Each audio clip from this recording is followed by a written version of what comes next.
हमारा प्रिय मित्रों, शुभ संदेश का नया दिन के लिए हम आपको स्वागत करते हैं। मान और धन से दो, अपने यीशु को सब कुछ दो, क्योंकि उसी के द्वारा उद्धार पाना है, जीती आत्मा का दान उसे दो। मान और धन से दो, अपने यीशु को सब कुछ दो, क्योंकि उसी के द्वारा उद्धार पाना है, जीती आत्मा का दान उसे दो। तन मन और धन उसे दो। आज का संदेश प्रभु के दास जोशी ब्रह्मासम से बांटा जाएगा। प्रार्थना के साथ सुनिए। परमेश्वर का नाम की महिमा हो। आप सभी को और एक बार शुभ संदेश में हार्दिक स्वागत करता है। आइए आज का मनन के लिए हम लोग पढ़ेंगे इफिसियों का पत्री 3 अध्याय 1 से 6 तक पद। इफिसियों का पत्री 3 अध्याय उसका 1 से 6 तक। इसी कारण मैं पौलुस, जो तुम अन्य जातियों के लिए मसीह यीशु का बंदी हूँ, यदि तुमने परमेश्वर के उस अनुग्रह के प्रबंध का समाचार सुना हो जो तुम्हारे लिए मुझे दिया गया, अर्थात ये कि वो भेद मुझ पर प्रकाशन के द्वारा प्रकट हुआ, जैसा मैं पहले ही संक्षेप में लिख चुका हूँ, जिससे तुम पढ़कर जान सकते हो कि मैं मसीह का वो भेद कहाँ तक समझता हूँ जो अन्य समयों में मनुष्यों की संतानों को ऐसा नहीं बताया गया था, जैसा कि आत्मा के द्वारा अब उसके पवित्र प्रेरितों और भविष्यवक्ताओं पर प्रकट किया गया था, अर्थात ये कि मसीह यीशु में सुसमाचार के द्वारा अन्य जाति लोग मिरास में साक्षी और एक ही देह के और प्रतिज्ञा के भागी है। पिछले सप्ताह में हम लोग देख रहे थे कि इधर पौलुस एक भेद के विषय में बोल रहा है, जो पुराने समय में गुप्त बात था, परमेश्वर का मन का रहस्य था, लेकिन अभी जो परमेश्वर ने प्रेरितों और भविष्यवक्ताओं के द्वारा प्रकट किया है। और हम लोग देख रहे थे इधर पौलुस बोल रहा है, मैं तुम अन्य जातियों के लिए मसीह यीशु का बंदी हूँ। सुसमाचार का प्रति पौलुस अभी बंदी होकर जेल में पड़े हुए हैं। उस समय पौलुस इस पत्री लिखा है, इफिसियों का पत्री लिखा है। दूसरा पद में हम लोग पढ़ते हैं, यदि तुमने परमेश्वर के उस अनुग्रह के प्रबंध का समाचार सुना हूँ जो तुम्हारे लिए मुझे दिया गया है। इधर पौलुस को परमेश्वर का अनुग्रह का भंडारीपन का तौर पर हम लोग देख सकता है। परमेश्वर का अनुग्रह का प्रबंध पौलुस को दिया गया है।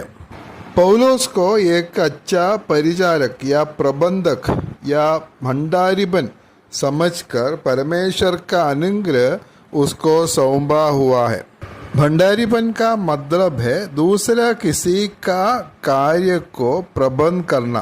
कुरिन्थियों का पहला पत्री 9 अध्याय उसका 17 पद में हम लोग देख सकता है, यदि अपनी इच्छा से ये करता हूँ तो मजदूरी मुझे मिलती है, और यदि अपनी इच्छा से नहीं करता तो भी भंडारीपन मुझे सौंपा गया है। इधर सुसमाचार की काम के बारे में पौलुस इधर बताया गया है। अपना इच्छा से करने से क्या होता है, मजदूरी मिलेगा, लेकिन अपने इच्छा नहीं होने से भी भंडारीपन सौंपा हुआ है। इसी प्रकार हम लोग इफिसियों का पत्र 3 अध्याय में हम लोग देख सकता है, पौलुस को परमेश्वर के अनुग्रह का प्रबंध या भंडारीपन सौंपा हुआ है। अनुग्रह का मतलब है परमेश्वर का वो दया जिसके लिए हम लोग लायक नहीं है, और पौलुस को परमेश्वर का अनुग्रह मिला है। इधर हम लोग पढ़ते हैं, जो तुम्हारे लिए मुझे दिया गया है। पहले बात है, परमेश्वर का ये अनुग्रह पौलुस को मिला है और जिसके लिए वो पौलुस अयोग्य है। और दूसरा है, ये अनुग्रह किसको मिला है या किसके लिए मिला है, ये अन्य जातियों के लिए मिला है। अन्य जाति लोग मतलब हम लोग हैं, और हम लोग अयोग्य लोग थे। पौलुस को परमेश्वर का ये महान अनुग्रह मिला है, और ये हम अन्य जातियों तक पहुंचाने के लिए परमेश्वर का अनुग्रह हुआ है। 3 और 4 पद में हम लोग पढ़ते हैं, अर्थात ये कि वो भेद मुझ पर प्रकाशन के द्वारा प्रकट हुआ, जैसा मैं पहले ही संक्षेप में लिख चुका हूँ, जिससे तुम पढ़कर जान सकते हो कि मैं मसीह का वो भेद कहाँ तक समझता हूँ। पौलुस से जो भेद है दूसरा किसी से नहीं सीखा है या अपना बुद्धि से वो खुद नहीं सीखा है। फिर कैसे उसको ये भेद के बारे में मालूम हुआ? हम लोग इधर पढ़ा है, वो भेद मुझ पर प्रकाशन के द्वारा प्रकट हुआ है। परमेश्वर प्रकाशन के द्वारा पौलुस को ये भेद समझाया है। और इस भेद का खासियत क्या है उसका 5 पद में, जो अन्य समयों में मनुष्यों की संतानों को ऐसा नहीं बताया गया था, जैसे कि आत्मा के द्वारा अब उसके पवित्र प्रेरितों और भविष्यवक्ताओं पर प्रकट किया गया है।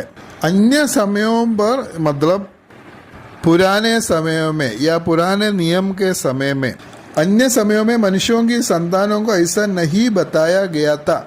और इसका मतलब है परमेश्वर का मन में ये था, लेकिन परमेश्वर का मन का एक गुप्त बात था, एक रहस्य था और किसी को भी परमेश्वर उसके बारे में नहीं बोला है।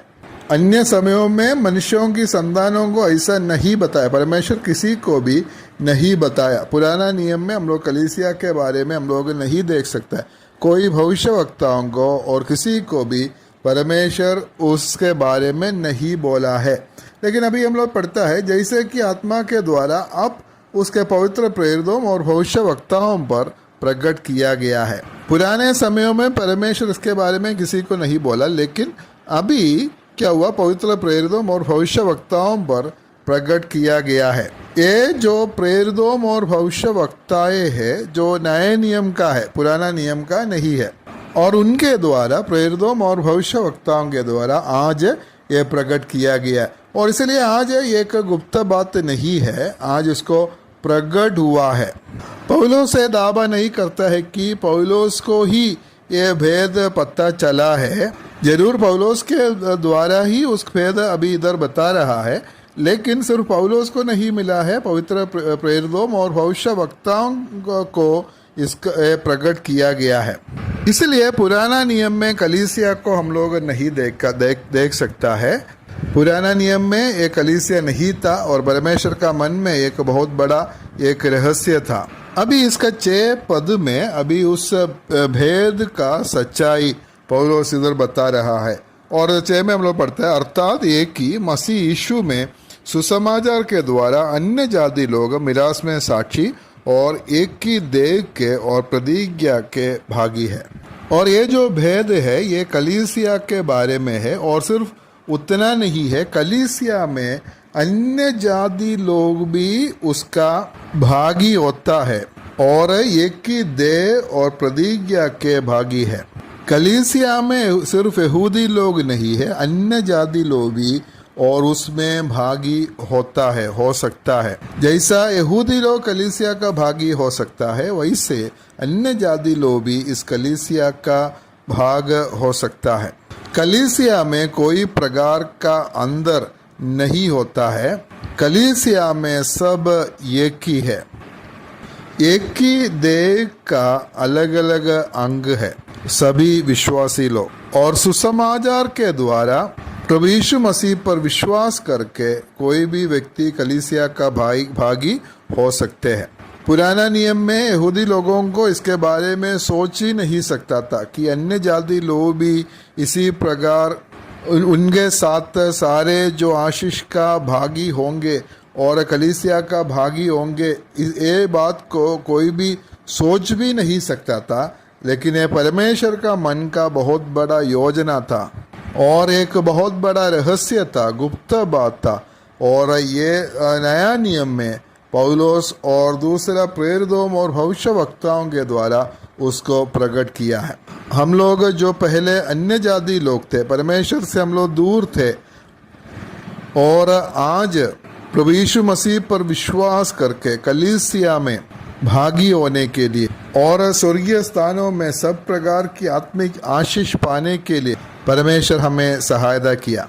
इसके लिए हम लोग बिल्कुल अयोग्य लोग था, लेकिन परमेश्वर का बड़ा अनुग्रह हमारे ऊपर दिए हुआ है, इसलिए हम परमेश्वर को धन्यवाद करेंगे और मसीही जीवन में आगे बढ़ेंगे। उसके लिए परमेश्वर हम सभी को सहायता करे, मदद करे। परमेश्वर के नाम की महिमा हो।